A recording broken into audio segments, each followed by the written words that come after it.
Hello, my friends. Welcome to the second blog in the series. If you would like to read this blog in its entirety, I will leave the link below in the comments. Anyway, number 2 is called The Thinking Mind. In the world of non-duality, it's given that the separate self cannot awaken. It is the self that one awakens from. This being the case, doing as the separate self becomes pointless. However, realizing becomes primary. Everything is based on your point of view, so when you expand that view, you become closer to the truth.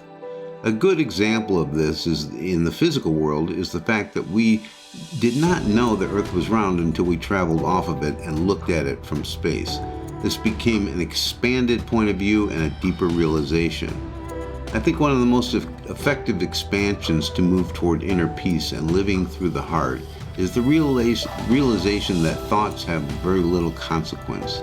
They have absolutely no power over you unless you decide to follow them and act on them. It is interesting that most of us take so much stock in thinking when we don't even know where thoughts come from. They arise seemingly out of nowhere and lead us down paths we may not want to go. This only happens, however, if you attach to that thought.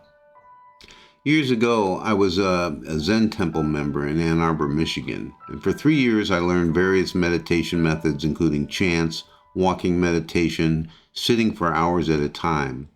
While this helped with mindfulness and slowed down the stream of thoughts, I did not realize that slowing down or stopping thoughts was not the point. It was many years later that I realized that thoughts were not the problem, it's our attachment to them. Placing undeserved value on each one that comes up, looking at it, following it into the past or future. Once you realize that most of your thoughts are random and useless, they begin to fade in the background and become like clouds in the sky, appearing briefly, drifting away.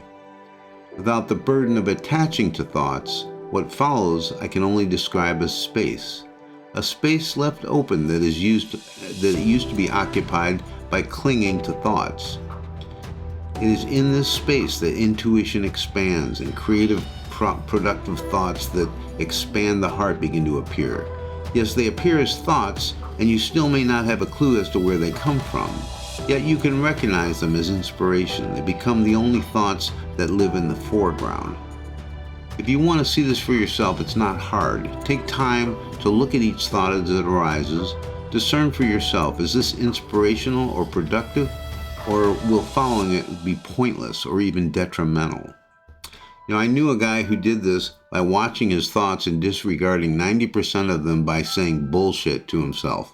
I must admit that for me, it was much easier. Once I realized that I had no control over each thought, it was very easy not to claim them and even easier to ignore them. Take a critical look at this and let me know and others know in the comments what worked for you and what didn't. Thank you so much.